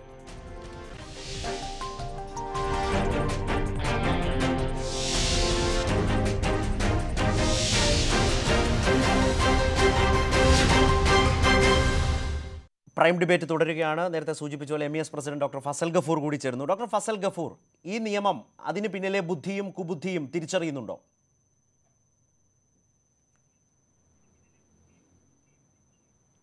അല്ല, ഞാനത് മുമ്പ് ഒരു തമാശ പറഞ്ഞാൽ നമുക്ക് ആരംഭിക്കാം. ഇവിടെ അമ്മയുടെ പാലാണോ നല്ലത്, പശുവും പാലാണോ നല്ലതെന്ന് തർക്കം നടക്കുന്നുണ്ട്. ഞാനൊരു ഡോക്ടർ എന്ന നിലക്ക് പറയണത്, നമ്മളെല്ലാം പറഞ്ഞിരിക്കുന്നത് breast feeding is the best feeding. അപ്പം ഞാൻ മിനിസ്റ്റർ കൂടെയാണ്. അവിടെ അമ്മയുടെ പാലാണ് നല്ലത്. പിന്നെ ഞങ്ങളൊക്കെ ജനിച്ച് വളർന്നത് പശുവിൻ്റെ പാൽ കുടിച്ചിട്ടില്ല, ഞങ്ങളൊക്കെ എരുമയുടെ പാൽ കുടിച്ചിട്ടാണ്. ഒരു കുഴപ്പമുണ്ടായിട്ടില്ല. അതെന്തെങ്കിലും ആവട്ടെ. അപ്പോൾ നമ്മൾ തിരിച്ചു വിഷയത്തിൽ ഇതിൽ വലിയൊരു അജണ്ടയുണ്ട്. എന്താണെന്നറിയോ? ശരത്തെ നമ്മൾ നോക്കൂ, ഈ ഗവൺമെൻറ് അധികാരത്തിൽ വന്നതിന് ശേഷം ഓരോരോ അജണ്ട എടുത്തിട്ടുണ്ട്. ആദ്യം നമ്മൾ എടുത്തിട്ട് രാമജന്മഭൂമിയുടെ കോടതി ത്രൂ എടുത്തിട്ട്, പിന്നെ രണ്ടാമത്തെ ഇഷ്യൂ എങ്ങനെ എടുത്തിട്ടു, അതായത് മുത്തലാഖിലൂടെ സിവിൽ കോഡ് വിഷയം എടുത്തിട്ടു, കാശ്മീർ അവിടെ പുകഞ്ഞുകൊണ്ട് നിൽക്കുന്നു. ഇപ്പം നാലാമത്തെ വിഷയം. അപ്പോൾ സംഘപരിവാറിൻ്റെ മാനിഫെസ്റ്റോയിലുള്ള ഓരോരോ വിഷയങ്ങളും അടുത്ത ഇലക്ഷനെ കണ്ണിൽ കണ്ടുകൊണ്ട് പതുക്കെ എടുത്തിടുകയാണ്. ഇതിനിപ്പോൾ വേറെ പ്രത്യേകതയുണ്ട്. ഇപ്പോൾ ഈ റംസാൻ മാസം വന്നുകൊണ്ടിരിക്കുകയാണ്. അപ്പോൾ ഈ റംസാൻ മാസം എന്ന് പറഞ്ഞാൽ ഈ വ്രതത്തിൻ്റെ സമയമായതുകൊണ്ട് ആൾക്കാരൊക്കെ വൈകുന്നേരം നോമ്പ് തുറക്കുമ്പോഴൊക്കെ ഈ സാധാരണ അവർ പാവപ്പെട്ടവരായതുകൊണ്ട് പശു ഇറച്ചിയാണ് ഏറ്റവും വില കുറവ്, നമ്മുടെ എരുമയുടെ ഇറച്ചി. അപ്പോൾ അത് കഴിക്കുന്നു. അത് കഴിഞ്ഞതിന് ശേഷമാണ് ബലിപെരുന്നാൾ വരുന്നത്, ഹജ്ജ് കഴിഞ്ഞ ഉടനെ തന്നെ. അപ്പോൾ എല്ലാ മുസ്ലിമുകളും, അതായത് 18 കോടി മുസ്ലിമുകളും അവർ ഈ ഇതിനെയാണ് അതിൽ ഭൂരിപക്ഷം പേരും ബലിയർപ്പിക്കുന്നത്. അപ്പോൾ ഞാൻ ലിജുവിനെ ഇവിടെ അഭിനന്ദിക്കുന്നത്. ലിജു 2 പോയിന്റ് ഇവരിപ്പോൾ കുറച്ച് സമയമായി ഇതിട്ട് തിരിപ്പിച്ചുകൊണ്ടിരിക്കുന്നത്. ഹരിദാസ് ഞങ്ങളുടെ മറ്റൊരു ചാനലിലും ഇവിടെ നമ്മുടെ രാജേഷും 2 വലിയ വിഷയങ്ങൾ പറഞ്ഞിട്ടുണ്ട്. ഒന്ന് ഇവിടെ പറഞ്ഞിരിക്കുന്നത് എന്താണെന്ന് വെച്ചിട്ടുണ്ടെങ്കിൽ കശാപ്പ് ചെയ്ത് പാടില്ല എന്ന്. അപ്പോൾ പിന്നെ നമുക്കത് കഴിക്കാനും പറ്റില്ല കശാപ്പ് ചെയ്ത്. രണ്ടാമത് വിഷയം പറഞ്ഞിരിക്കുന്നത് എന്താണെന്ന് വെച്ചാൽ റിലീജിയസ് പർപ്പസും പറഞ്ഞിരിക്കുന്നു. അപ്പോൾ അതിൻ്റെ ഉദ്ദേശം വളരെ വ്യക്തമാണ്. പക്ഷേ പറയുന്നത് എന്താണ്, അതിനായിട്ടുള്ള മോഡേൺ ആയിട്ടുള്ള അറവുശാലകളിൽ ഇത് വെക്കുക. അതിനർത്ഥം വളരെ സിമ്പിളാണ്. ഭാരതീയ ജനതാ പാർട്ടിയുടെ നേതാക്കന്മാരാണ് ഈ മോഡേൺ ആയിട്ടുള്ള അറവുശാലകളൊക്കെ നടത്തുന്നത്. അപ്പോൾ അവർക്ക് കയറ്റി വിടാനായിട്ട് അവിടെ ഗോമാതാവും ഇല്ല, കൊലമാതാവും ഇല്ല, നമ്മുടെ മാതാവും ഇല്ല. അതിന് എല്ലാത്തിനും അവിടെ കശാപ്പ് ചെയ്യാം. അതിൻ്റെ അർത്ഥം എന്താണ്, ബ്രോയിലർ ചിക്കന്മാർ നിങ്ങൾക്ക് പശുവിനെ വളർത്തിക്കൊണ്ട് അതിനെ കശാപ്പ് ചെയ്യുക. പക്ഷേ സാധാരണക്കാരനായ ഒരു വ്യക്തി, ഇപ്പോൾ ഉദാഹരണം ഞാൻ സോൺപൂർ കന്നുകാലി മേളയിൽ പോയിട്ടില്ല. 1-2 കന്നുകാലിയ, അത് പഴക്കം ചെന്നിട്ടുള്ള 1-2 പ്രായം കഴിഞ്ഞു പോയിട്ടുള്ള കന്നുകാലികൾ വീട്ടിൽ കൊണ്ടുപോയി ആ സോൺപൂറിൻ്റെ അപ്പുറത്താണ് പട്ന മാർക്കറ്റ്. ആ പട്ന മാർക്കറ്റിൽ കൊണ്ടുപോയിട്ട് അദ്ദേഹം അത് കശാപ്പ് ചെയ്ത് അതിന് ശേഷം അത് ഇറച്ചിയായിട്ട് വിൽക്കുന്നു. അവിടെയാണ് സാധാരണക്കാരൻ്റെ വയറ്റത്തടിക്കുന്ന ഒരു കാര്യമാണ് ചെയ്തിരിക്കുന്നത്. അതേസമയം രാജേഷ് അതിനെ സമ്മതിച്ചു കഴിഞ്ഞു. എന്തെന്ന്, വലിയ അറവുശാലകളെ ഇത് ബാധിക്കില്ല, അവർ വളരെ ഹൈജീനിക്കാണ്, അവിടെ രോഗമുണ്ടാവില്ല, അത് അതിനായിട്ട് വളർത്തുന്ന പശുക്കളാണ് എന്നൊക്കെ പറയാൻ. അതിൻ്റെ അർത്ഥം എന്താണ്? അപ്പോൾ അതിൽ നിന്ന് വളരെ വ്യക്തമാണ് ഭാരതീയ ജനതാ പാർട്ടിയുടെ സ്ഥിരം ശൈലിയായിട്ടുള്ള സാമുദായിക ധ്രുവീകരണം എന്നുള്ളതാണ്. പിന്നെ ഒരു കാര്യം കൂടെ ഞാൻ പറയാം. 20% വരുന്ന ന്യൂനപക്ഷങ്ങളും 20-25% വരുന്ന ഗോത്ര ദളിത് വിഭാഗങ്ങളും അവരുടെ ആഹാരമല്ലേത്. അപ്പോൾ ഇന്ത്യയിൽ 40-45% വരുന്ന ജനങ്ങളുടെ ആഹാരത്തിൽ കൈകടത്തുന്നു. അപ്പോൾ പിന്നെ എന്ത് സ്വാതന്ത്ര്യമാണ് ഈ രാജ്യത്തുള്ളത്? ആ 40-45% ഇത് മുസ്ലിമുകളുടെ മാത്രം വിഷയമാണ്, നമുക്ക് വിട്ടുകൊടുക്കുക. ദളിതുകളുടെ വിഷയമാണ്. അതിൽ അംബേദ്കർ വളരെ വ്യക്തമായിട്ട് പറയുന്നുണ്ട് ആരാണ് ദളിത്, ആരാണ് ദളിത് അല്ലാത്തത്. അതായത് പശു വളർത്തി കഴിക്കുന്നവനാണ് ദളിത് എന്നാണ് അംബേദ്കർ പറഞ്ഞത്. അപ്പോൾ തീർച്ചയായിട്ടും ഇതിലൊരു വർഗീയ ധ്രുവീകരണ അജണ്ട ഉണ്ട്. തീർച്ചയായും ആ പ്രധാനപ്പെട്ട വിഷയത്തിലേക്കും രാഷ്ട്രീയ വിമർശനത്തിലേക്കും തന്നെയാണ് വരുന്നത്. ലിജു കൈ ഉയർത്തിയത് ഞാൻ കണ്ടു. താങ്കളിലേക്ക് വരാം. ടെലിഫോൺ ലൈനിൽ ഇപ്പോൾ ശ്രീ വെങ്കടേഷ് രാമകൃഷ്ണൻ, അദ്ദേഹത്തിൻ്റെ കൂടി അഭിപ്രായം. ശ്രീ വെങ്കടേഷ് രാമകൃഷ്ണൻ, മോദി സർക്കാർ 4ാം വർഷത്തിലേക്ക് എന്ന മറ്റൊരു രാഷ്ട്രീയ ആലോചന ചർച്ചയായിരുന്നു ഉദ്ദേശിച്ചിരുന്നത്. അവിടെയാണ് വനം പരിസ്ഥിതി മന്ത്രാലയത്തിൻ്റെ കന്നുകാലികൾക്കുള്ള കശാപ്പുകാർക്ക് കന്നുകാലികളെ വിൽക്കരുത് എന്ന വളരെ പ്രധാനപ്പെട്ട നിയമം വരുന്ന ഒരു സാഹചര്യം. നേരത്തെ ഏറ്റവും വലിയ ആഘാതമായി ഈ മതേതര ഘടനയ്ക്ക് കണ്ടിരുന്നത് ഈ ബാബറി മസ്ജിദിൻ്റെ തകർച്ചയും അതേ തുടർന്നുള്ള സാഹചര്യങ്ങളുമായിരുന്നു. ആ ഗൂഢാലോചന അടക്കമുള്ള കേസ് കോടതി വീണ്ടും എടുത്ത സാഹചര്യത്തിൽ വളരെ ശ്രദ്ധേയമായൊരു നിരീക്ഷണം താങ്കൾ എഴുതിയത് വായിക്കാൻ ഇടവരികയും ചെയ്തു. അതായത് ബാബറി മസ്ജിദ് കാലത്തേക്കാൾ അപകടകരമായ ഒരു കാലത്താണ് ഇന്ന് രാജ്യം എത്തി നിൽക്കുന്നത്. യു പി പോലൊരു വലിയ സംസ്ഥാനത്ത് ഒരു മുസ്ലിം പോലും ആ വിധാൻസഭയിൽ ഇല്ലാത്ത വണ്ണം കാര്യങ്ങൾ അവിടെ നിന്നൊക്കെ ഒരുപാട് മാറിയിരിക്കുന്നു. ആ രാജ്യത്താണ് നമ്മൾ ഇങ്ങനെ ഒരു നിയമം കൂടി ഇപ്പോൾ ചർച്ച ചെയ്യുന്ന നിലയിലേക്ക് കാര്യങ്ങൾ എത്തപ്പെട്ടിരിക്കുന്നത്. ഇതിനെ രാഷ്ട്രീയമായി ശ്രീ വെങ്കടേഷ് രാമകൃഷ്ണൻ വിലയിരുത്തുന്നത് എങ്ങനെയാണ്? അല്ല, തീർച്ചയായും ഇത് ഒരു ഹിന്ദുത്വ അജണ്ടയുടെ മുന്നോട്ടുള്ള പോക്ക് തന്നെയാണ്. അതിൽ യാതൊരു സംശയവുമില്ല. അത് ഏതെല്ലാം രീതിയിൽ ഏതെല്ലാം മാർഗങ്ങളിലൂടെ കൊണ്ടുപോകണം എന്നുള്ള കാര്യത്തിൽ വളരെ കൃത്യമായ ഒരു അജണ്ട BJPക്കുണ്ട്. അതിൻ്റെ BJPയുടെ രാഷ്ട്രീയ നടപടികളൊക്കെ നിയന്ത്രിക്കുന്ന സംഘപരിവാറുണ്ട്. സംഘപരിവാറിന്റെ മാതൃസംഘടനയായ രാഷ്ട്രീയ സ്വയം സേവക സംഘടനയുണ്ട്. ഇത് സമൂഹത്തിന്റെയും ജീവിതത്തിന്റെയും എല്ലാ മേഖലകളെയും സ്പർശിക്കുന്ന രീതിയിലാണ് RSSും സംഘപരിവാറും BJPയും ഒക്കെ ഇതിനെ മുന്നോട്ട് കൊണ്ടുപോകുന്നത്. അത് ഈ കാര്യത്തിൽ മാത്രമല്ല, ഇതിന് ഉപോത്ബലകമായിട്ടുള്ള മറ്റൊരുപാട് കാര്യങ്ങൾ. ഇപ്പോൾ ഓരോരോ സമയങ്ങളിൽ കൊണ്ടുവരുന്ന പുതിയ മുദ്രാവാക്യങ്ങൾ. ഇടയ്ക്ക് ലവ് ജിഹാദ് വന്നു, പിന്നെ ഗർവാപ്പസി വന്നു. അങ്ങനെ എല്ലാ മേഖലകളിലുമുള്ള ഒരു ഏകീകൃത ഹിന്ദു സ്വത്വത്തിന്റെ നിർമ്മാണത്തിന് വേണ്ടിയുള്ള പ്രവർത്തനം BJP നടത്തിക്കൊണ്ടിരിക്കുന്നത്. അതിലെ ഒരു പുതിയ കാൽവെപ്പായിട്ടാണ് ഇതിനെ കണ്ടത്. പ്രത്യേകിച്ചും ഇതിന് ടൈമിംഗ് വളരെ ഇമ്പോർട്ടൻ്റ് ആണ്. ഇപ്പം ഈ റംസാൻ മാസം ആരംഭിക്കുന്ന ദിവസം അതിന് തൊട്ട് മുമ്പേ ഈ ഉത്തരവ് പുറപ്പെടുവിച്ചിട്ട് ഇപ്പം 3 ദിവസമായി. ഇത് പുറത്തു വന്നു ഇപ്പോഴാണെന്ന് മാത്രം. അപ്പം ഇത് വളരെ കാൽക്കുലേറ്റഡ് ആയിട്ട് വളരെ ആസൂത്രിതമായിട്ട് മുന്നോട്ട് നീക്കുന്ന ഒരു പരിപാടിയാണ്. തീർച്ചയായും ഒരു ഹിന്ദു രാഷ്ട്ര നിർമ്മാണത്തിലേക്കുള്ള അതിന്റെ പല വഴികളിൽ ഒന്നാണിത്. ഇത് ഏറ്റവും ഭീകരമായ രീതിയിൽ മുന്നോട്ട് പോകുന്നു. മറുവശത്ത് ഇതിപ്പോ സാധാരണക്കാരായിട്ടുള്ള അല്ലെങ്കിൽ സാധാരണ രീതിയിൽ നടന്നു വരുന്ന കശാപ്പുശാലകളിലേക്ക് ആൾക്കാരെ ഈ മൃഗങ്ങളെ കൊണ്ടുപോകുന്നതാണ് ഇപ്പോൾ നിരോധിച്ചിരിക്കുന്നത്. അതിന് പറയുന്ന കാരണം എന്തായാലും. പക്ഷേ മറുവശത്ത് ഇതിന് വേറൊരു രീതിയിൽ മുന്നോട്ട് കൊണ്ടുപോകാൻ വേണ്ടി സർക്കാർ ആലോചിക്കുന്ന കാര്യം എന്ന് പറഞ്ഞു കഴിഞ്ഞാൽ ഒരു വിശാലമായ തോതിൽ കശാപ്പ് ചെയ്യാൻ വേണ്ടി മൃഗങ്ങൾ ഉണ്ടാക്കുക. അത് വളരെ നേരത്തെ നിശ്ചയിക്കപ്പെട്ടിട്ടുള്ള നിയന്ത്രിതമായിട്ടുള്ള ചില മേഖലകളിൽ അത് കൊണ്ടുവന്നെത്തിക്കുക. അവിടത്തെ ഈ കശാപ്പിനോ അല്ലെങ്കിൽ അവിടുത്തെ വിൽപ്പനയ്ക്കോ ഒന്നും തടസ്സമില്ലാത്ത രീതിയിലുള്ള ഒരു കാര്യങ്ങളാണ് ഇപ്പോൾ ആലോചിക്കുന്നത്. അപ്പൊ ഇതിന്റെ ഒരു തമാശ എന്താന്ന് പറഞ്ഞു കഴിഞ്ഞാൽ ഇന്ത്യയിലെ ബീഫ് കയറ്റുമതി എന്ന് പറഞ്ഞു കഴിഞ്ഞാൽ ഏതാണ്ട് 22 ലക്ഷം 24 ലക്ഷം ടൺ ബീഫാണ് ഇന്ത്യയിൽ നിന്ന് കയറ്റി അയക്കപ്പെടുന്നത്. ഇന്ത്യയിൽ ഏറ്റവും കൂടുതൽ ബീഫ് കയറ്റി അയക്കുന്ന ഒരു രാജ്യം ഇന്ത്യയാണ്. അപ്പൊ അവിടെ ഈ കച്ചവടം നിയന്ത്രിക്കുന്നതിൽ ഒരു വലിയ പങ്ക് ആൾക്കാർ ബി ജെ പി നേതാക്കളുമായി അടുത്ത ബന്ധമുള്ള ആൾക്കാരുമാണ്. അപ്പൊ അവരുടെ പ്രവർത്തനത്തിലൊന്നും യാതൊരു തടസ്സവും ഉണ്ടാവാത്ത വിധത്തിൽ, എന്നാൽ സാധാരണക്കാരായിട്ടുള്ള മുസ്ലിങ്ങളുടെ ഇതിനെ സാധാരണ രീതിയിൽ ഉപഭോഗം ചെയ്യുന്ന ആൾക്കാരുടെ ജീവിതത്തിൽ വലിയ തടസ്സമുണ്ടാക്കുക, അതിന്റെ മുകളിൽ ഒരു രാഷ്ട്രീയ അജണ്ട കെട്ടിപ്പടുക്കുക എന്നുള്ളതാണ് ഇതിന്റെ ഭാഗമായി നടന്നുകൊണ്ടിരിക്കുന്നത്. നന്ദി ശ്രീ വെങ്കടേഷ് രാമകൃഷ്ണൻ, താങ്കളുടെ ഈ നിരീക്ഷണം.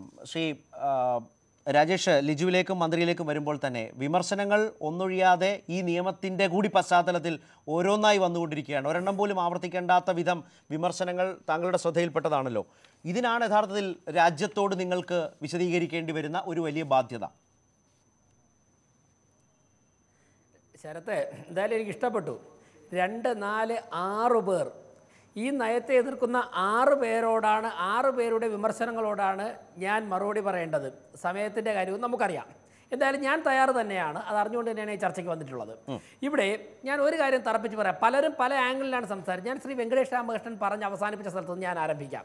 ഞാൻ അടിവരയിട്ട് പറയുന്നു, ഞങ്ങൾക്ക് ഞങ്ങളുടേതായിട്ടുള്ള രാഷ്ട്രീയ നയങ്ങളുണ്ട്. ആ രാഷ്ട്രീയ നയങ്ങൾ എല്ലാ കാലഘട്ടത്തിലും ജനങ്ങളോട് പറഞ്ഞുകൊണ്ട് തന്നെയാണ് ഞങ്ങൾ പ്രവർത്തിച്ചിട്ടുള്ളത്.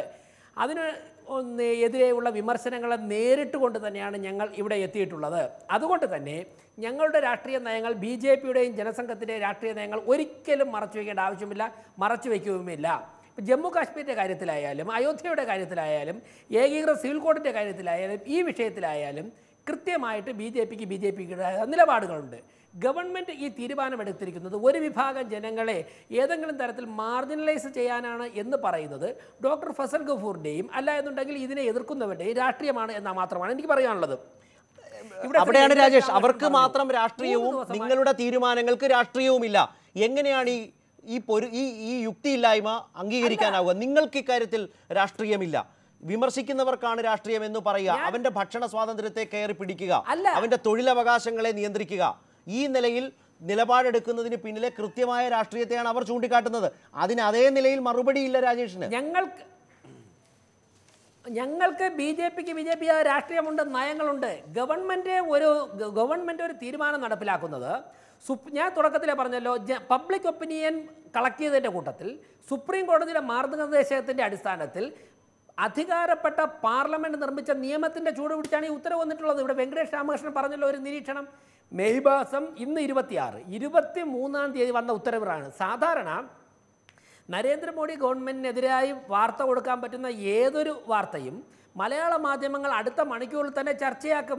3 ദിവസമായി ചർച്ച ചെയ്തില്ല. എന്തുകൊണ്ടാണ്? ഇന്ന് മോഡി ഗവൺമെൻറ്റിൻ്റെ 3-ാം വാർഷികമാണ്. ഇന്ന് അത് ചർച്ച ചെയ്യാൻ പാടില്ല.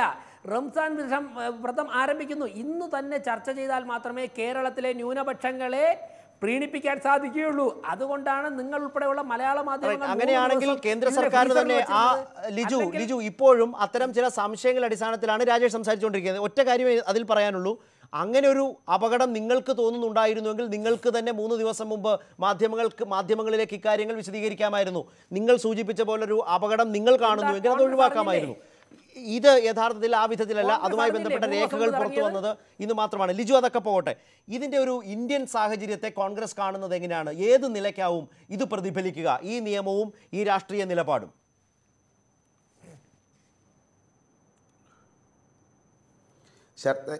ആ ഒരു ചോദ്യത്തിന് മറുപടി പറയുന്നതിന് മുമ്പ് എനിക്ക് രാജേഷിനോടൊരു ചോദ്യമുണ്ട്. ഒറ്റ കാര്യം, രാജേഷ്, ഇപ്പോൾ അടുത്ത മാസം നാളെ റംസാൻ വ്രതം ആരംഭിക്കുകയാണ്. നിങ്ങളിപ്പോൾ പാസ്സാക്കിയിരിക്കുന്ന ഈ നിയമം അനുസരിച്ച് ഈ നാട്ടിലെ ഒരു സാധാരണക്കാരൻ, ഉദാഹരണത്തിന് നമ്മുടെ MESൻ്റെ ചെയർമാൻ ശ്രീ ഫസൽ ഗഫൂറിന് ഒരു മാർക്കറ്റിൽ പോയി അദ്ദേഹത്തിന് മാംസം വിതരണം നടത്തണമെന്ന് ആഗ്രഹമുണ്ട്. സാധുക്കളായ ആളുകൾക്ക് ഒരു പോത്തിനെ വാങ്ങി അതിനെ അറുത്ത് കൊടുക്കാൻ ഈ നിയമപ്രകാരം പറ്റുമോ? രാജേഷ് വായിച്ചു വെച്ചെന്താ മനസ്സിലാവുന്നത്? ഈ നിയമത്തെ പ്രകാരം പറ്റുമോ ഇല്ലയോ? ഒരു മാർക്കറ്റിൽ പോയി ഒരു പോത്തിനെ വാങ്ങി അറുത്ത് സാധാരണക്കാരന് കൊടുക്കണമെന്ന് അദ്ദേഹം വിചാരിച്ചാൽ ഈ നിയമപ്രകാരം പറ്റുമോ? രാജേഷ്, ലിജു എന്തിനാ അതിനെ റംസാൻ മാസവുമായിട്ട് മാത്രം കണക്കൂട്ടുന്നത്? എനിക്ക് നാളെ മാംസം ഭക്ഷിക്കണമെന്ന് തോന്നിയാൽ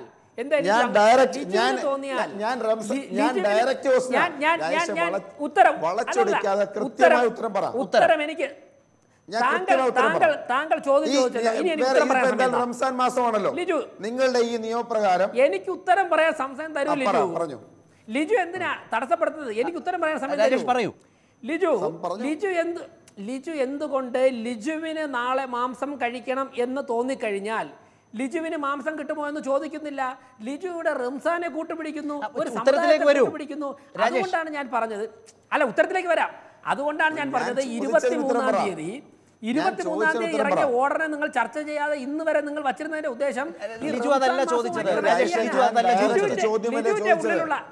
ഞാൻ ഡയറക്റ്റ് ചോദ്യമല്ലേ ചോദിച്ചത്. അല്ല ലിജു, ഞാനതിന്റെ പശ്ചാത്തലം പറയട്ടെ. നമ്മൾ ഒരുപാട് സംസാരിച്ചു. ഉത്തരമുണ്ടെങ്കിൽ നേരിട്ടാകാം, ഇല്ലെങ്കിൽ ഞാൻ ഡോക്ടർ ഫസൽ ഗഫൂറിലേക്കും എനിക്ക് മിനിസ്റ്ററിലേക്കും പോകണം. രാജേഷ് ഒത്തിരി പറഞ്ഞല്ലോ, ഡയറക്റ്റ് പറ. ഞാൻ അതിന്റെ പശ്ചാത്തലം നിങ്ങൾക്ക് ഡയറക്റ്റ് തന്നെയാണ്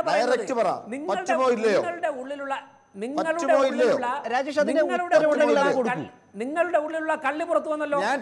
ലിജുവിന്റെ ഉള്ളിലുള്ള ഭക്ഷണമോ ഒരു മുസ്ലിം പേരാണ് രാജേഷിന്. മുസ്ലിം പേരാണ് രാജേഷിന് ബുദ്ധിമുട്ടുണ്ടാക്കിയെങ്കിൽ ഫസൽ ഗഫൂറിനെ വിടൂ. നാളെ ഞങ്ങൾക്കാർക്കെങ്കിലും ആക്കിക്കോളൂ. എനിക്ക് രാജേഷേ, നിങ്ങളുടെ മുസ്ലിം പേര് മാറ്റി നിർത്ത്. വളരെ കഷ്ടമാണ് ഈ രൂപത്തിൽ ചർച്ച ചെയ്യേണ്ടി വരും. എനിക്ക് നാളെ ഒരു ചന്തയിൽ പോയി ഒരു പോത്തിനെ വാങ്ങി പറ്റുമോ? ലിജു ആ നിയമം വായിച്ചല്ലോ. നിങ്ങൾ നേരിട്ട് ആ നിയമത്തിൽ എന്താ പറഞ്ഞിരിക്കുന്നത്? ഈ നിയമപ്രകാരം ലിജു ആ നിയമത്തിൽ ഡോക്ടർ ഫസൽ ഗഫൂർ, എനിക്ക് അങ്ങനെ പറയാൻ സമയമില്ലാത്തതുകൊണ്ടാണ് ഉത്തരം മാത്രം കിട്ടുന്നില്ല. ചോദ്യം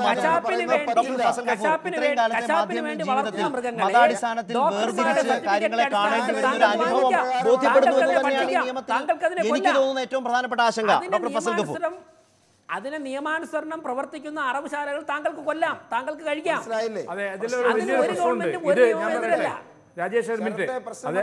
മനസ്സിലായി. വരാം. അല്ല, പ്രശ്നം ഞാൻ പറയാം.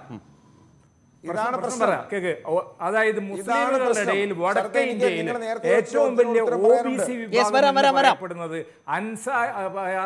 ഖുറൈശികൾ എന്ന് പറയപ്പെടുന്ന ആ ഇറച്ചിവെട്ടുകാരാണ്.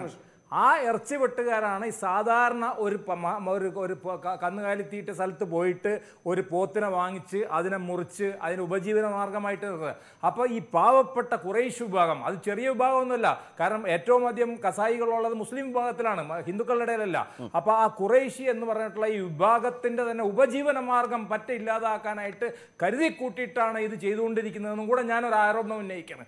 രണ്ടാമത്തെ എൻ്റെ ആരോപണം എന്താണെന്ന് വെച്ചാൽ, ഇന്ത്യയിലെ 3 സംസ്ഥാനങ്ങളിലായിട്ട് ക്രൈസ്തവ ഭൂരിപക്ഷമുള്ള, അതായത് നമ്മുടെ മേഘാലയ, മിസോറാം, നാഗാലാൻഡ്, ഈ 3 സംസ്ഥാനങ്ങളിൽ അവിടെ ഈ നിയമം അവിടുത്തെ സംസ്ഥാന ഗവൺമെന്റുകളായിട്ട് ചർച്ച ചെയ്തിട്ടുണ്ടോ ഇല്ലയോ?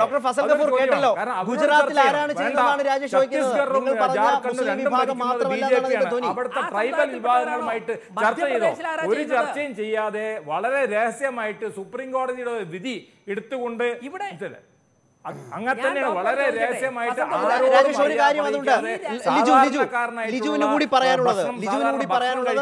കച്ചവടം ചെയ്യുന്ന സാധാരണക്കാരുടെ വയറ്റടിക്കുന്ന ഒരു പരിപാടി വെക്കുകയും അബട്ടയറുകൾക്കെല്ലാം സംരക്ഷണം നൽകിക്കൊണ്ട്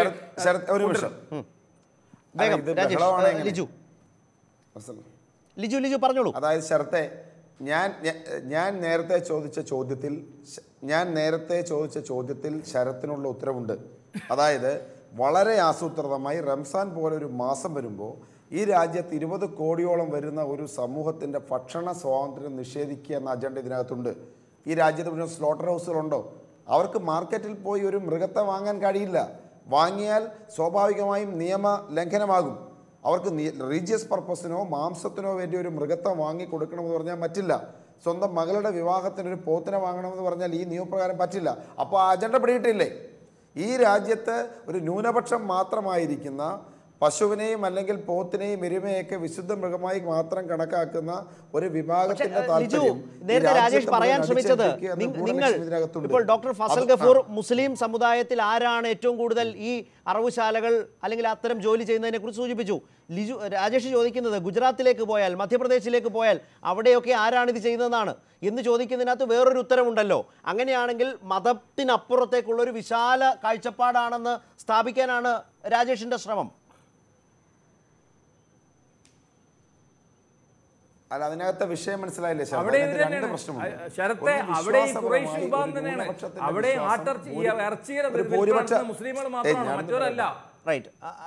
രാജേഷിന്റെ കാര്യം മനസ്സിലായി.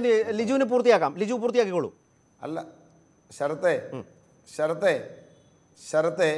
അതിനകത്ത് ഇന്ത്യയിൽ തന്നെ ഒരു ന്യൂനപക്ഷത്തിന്റെ വിശ്വാസം ഈ രാജ്യം മുഴുവൻ അടിച്ചേൽപ്പിക്കുക എന്ന ലക്ഷ്യമാണ് അതിനകത്തുള്ളത്.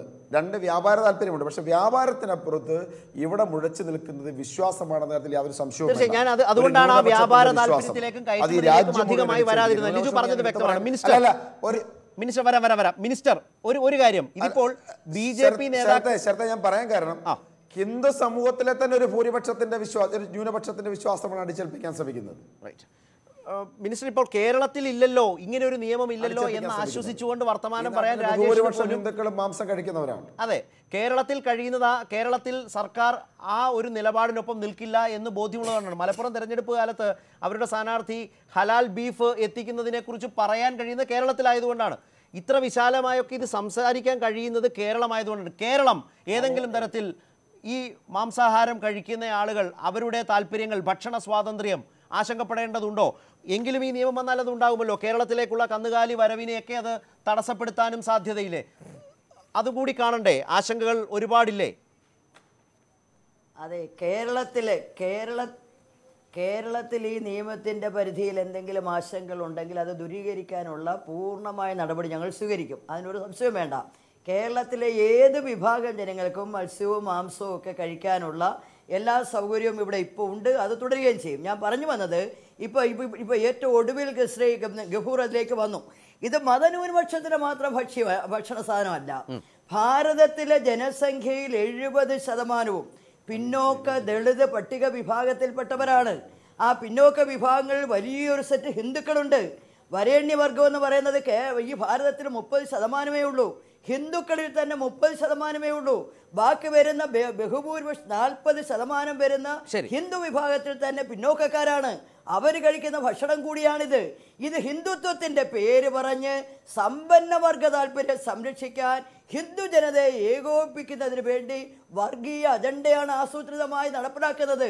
ഇത് മതന്യൂനപക്ഷങ്ങൾക്കെതിരായ ഒരു ആക്രമണമാണെന്നും റംസാൻ കാലത്ത് പ്രത്യക്ഷത്തിൽ അങ്ങനെ തോന്നുന്നതാണ്. അങ്ങനെ പരിമിതപ്പെടുത്തരുത്.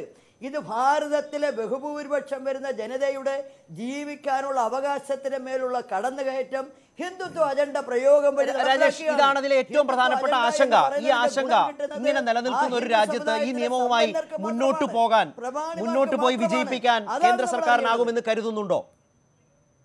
ഇപ്പോൾ മിനിസ്റ്റർ പറഞ്ഞ ആശങ്കകളൊക്കെ നിൽക്കുമ്പോൾ ഈ നിയമവുമായി മുന്നോട്ട് പോകാൻ കേന്ദ്ര സർക്കാരിനാകുമോ?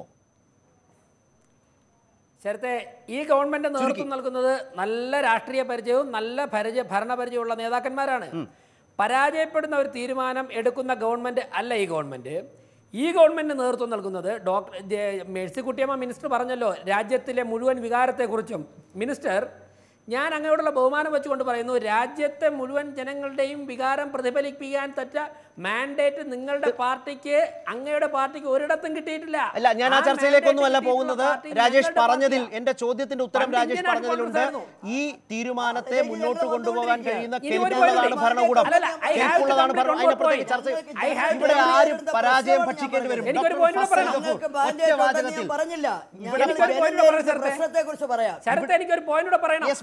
വേഗം രാജേഷ് വേഗം. എനിക്ക് ഫസൽ ഗഫൂർ പറഞ്ഞു, അതായത് ഫസൽ ഗഫൂർ തന്നെ നേരത്തെ പറഞ്ഞു ഇന്ത്യയിൽ ഏറ്റവും കൂടുതൽ ബീഫ് കയറ്റുമതി ചെയ്യുന്നത് BJP നേതാക്കന്മാരാണെന്ന്. അദ്ദേഹം പറയുന്നു ഖുറേഷി വർഗത്തിൽപ്പെട്ടവരാണ് ചെയ്യുന്നത്. അത് നിത്യ തൊഴിലിന്റെ അർത്ഥത്തിലാണ് പറഞ്ഞത്. ആ വേർതിരിച്ചതിനെ കാണാം. ഞാൻ അതിലേക്കല്ല പോകുന്നത്. ഫസൽ ഗഫൂർ, ഇവിടെ ഒടുവിൽ പരാജയം ആര് രുചിക്കേണ്ടി വരും? എന്താ രാജേഷ്, കാര്യങ്ങൾ മനസ്സിലാക്കാൻ നോക്ക്. അത് വലിയ പരാജയം ആര് ഭക്ഷിക്കേണ്ടി വരും?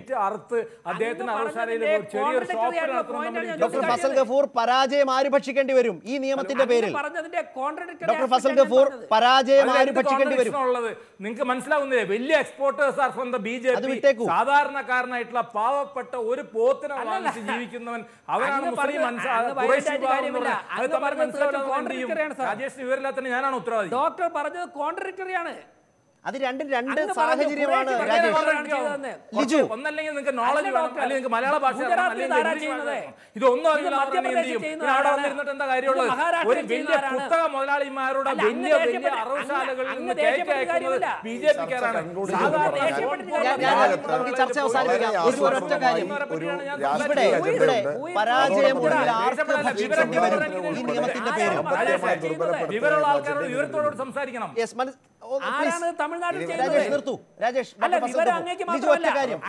ആർക്ക് പരാജയം ഭക്ഷിക്കേണ്ടി വരും? എന്റെ ചോദ്യം ഒരുപാട് തവണയായി ആവർത്തിക്കുന്നു.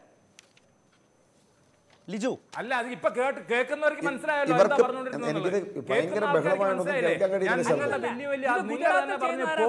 പോത്തിനെയും പശുവിനെയും വീർപ്പിച്ചിട്ട് വലുതാക്കിയിട്ട് അവരെ ഉള്ള ഫാക്ടറികളുണ്ട്. ആ ഫാക്ടറികളെ പറ്റിയതല്ല പറഞ്ഞാൽ സാധാരണക്കാരനെ ഷെഡ്യൂൾഡ് കാസ്റ്റുമായിട്ടുള്ള നേതൃത്വം മനസ്സിലാക്കേണ്ടത് ഇത്തരം തീരുമാനങ്ങൾക്ക് പിന്നിൽ ഉണ്ടാകാവുന്ന വലിയ ആശങ്കയുടെയും അസ്ഥിരതയുടെയും സ്വരമാണ് ഈ ചർച്ച. അതുകൊണ്ട് കേവലം ബഹളമായി മാത്രം കാണാവുന്നതിനപ്പുറമുള്ള ആശങ്ക ഇതിനകത്തുണ്ട്. ലിജു, ഒറ്റ വാചകത്തിൽ, ഈ ബഹളമൊന്ന് ഒതുങ്ങിയത് കൊണ്ടാണ് ഒടുവിൽ പരാജയം ആർക്ക് രുചിക്കേണ്ടി വരും? നല്ല കോൺഫിഡൻസ് രാജേഷിനും രാജേഷിന്റെ പാർട്ടിക്കും ആ സർക്കാരിനും ഉണ്ട്. പരാജയം ആര് ഭക്ഷിക്കേണ്ടി വരും? തീർച്ചയായിട്ടും ഇവർക്ക് ഈ ഭരണകൂടത്തിന് പരാജയം ഭക്ഷിക്കേണ്ടി വരും. കാരണം ഇത് ജനങ്ങളുടെ ജീവിക്കാനുള്ള അവകാശമാണ്, വിശ്വാസത്തിന്റെ പ്രശ്നമാണ്. തീർച്ചയായും ഇവർക്ക് പരാജയപ്പെടേണ്ടി വരും. ഇതൊന്നും ഇവിടെ നടപ്പാൻ പോകുന്നില്ല, പ്രത്യേകിച്ച് കേരളത്തിൽ. ഒരു ജനത തോൽക്കുമോ അതോ സർക്കാരിന് തിരുത്തേണ്ടി വരുമോ?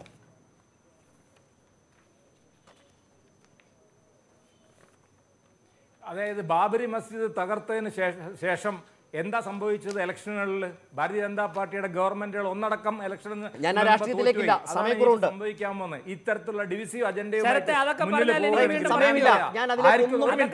നഷ്ടപ്പെടാവുന്നില്ല. ഇത് നയിക്കുന്നത് ഞാൻ തന്നെയാണ് അവസാനിച്ച ഈ തല്ല് വീണ്ടും ആരംഭിച്ചത്. ദയവായി എന്നോട് ക്ഷമിക്കുക. മിനിസ്റ്റർ, ഏതായാലും കേരളം ആശങ്കപ്പെടേണ്ട എന്ന വാചകത്തിൽ ഈ നിലപാട് അതാണോ കേരളീയരോട് തുറന്നു പറയാൻ ആവർത്തിക്കാൻ മിനിസ്റ്റർ ഉദ്ദേശിക്കുന്നത്? നമുക്ക് ചർച്ച അവസാനിപ്പിക്കാം. ഒരു വാചകം കൂടി ആകാമോ? ആകാം. അതിൽ അവസാനിപ്പിക്കാം ചർച്ച. ആകാം, മിനിസ്റ്റർ പറഞ്ഞോളൂ. അപ്പോൾ ഇവിടെ എൻ്റെ ഇടയ്ക്ക് രാജേഷ് ചോദിച്ചു, രാജ്യത്ത് എവിടെയാണ് മാൻഡേറ്റ് ഞങ്ങൾക്ക്? ഞാൻ മാൻഡേറ്റ് അവകാശപ്പെടില്ല. പക്ഷേ BJP-യുടെ അധികാരം ഇരുമ്പലൊക്കെയൊന്നുമല്ല രാജേഷ്. ജനത്തിൻ്റെ അനുഭവത്തിൽ ജനം മാറും. അതുകൊണ്ട് ആരുടെയും കുത്തകയാണ് അധികാരമെന്ന് തെറ്റിദ്ധരിക്കരുത്. ജനം അനുഭവത്തിൻ്റെ അടിസ്ഥാനത്തിൽ മാറും. നിങ്ങളുടെ കുത്തക അവസാനിക്കും എന്ന ശുഭാപ്തി വിശ്വാസമാണ് എനിക്കുള്ളത്. ഏതായാലും വലിയ ചർച്ചകൾക്ക് ഇടം കൊടുക്കുന്ന ഒരു പ്രധാനപ്പെട്ട തീരുമാനത്തിന് കേന്ദ്ര സർക്കാർ തയ്യാറെടുക്കുന്നു. അത് ജനങ്ങൾ എങ്ങനെ സ്വീകരിക്കും, ഏത് നിലയ്ക്കുള്ള ചർച്ചകളിലേക്കും പ്രതിഷേധങ്ങളിലേക്കും ഉൾക്കൊള്ളലിലേക്കും പോകും എന്നാണ് ഇനി കാത്തിരുന്ന് കാണാനുള്ളത്. അതിൻ്റെ എല്ലാ വ്യത്യസ്തമായ രൂക്ഷമായ അഭിപ്രായ പ്രകടനങ്ങളുമാണ് ഈ ചർച്ചയിൽ കണ്ടത്. അതിൻ്റെതായ ഗൗരവ സ്വഭാവം ഉള്ളതുകൊണ്ട് തന്നെയാണ്. വളരെയധികം ഡോക്ടർ ഫസൽ ഗഫൂർ, വി രാജേഷ്, ഒപ്പം തന്നെ M Liju, minister Shrimati J Mercykuttyamma, Shri Venkatesh Ramakrishnan ഞങ്ങളോട് സഹകരിച്ചതിനും അഭിപ്രായങ്ങൾ പങ്കുവച്ചതിനും. പ്രൈം ഡിബേറ്റ് അവസാനിക്കുന്നു. നമസ്കാരം.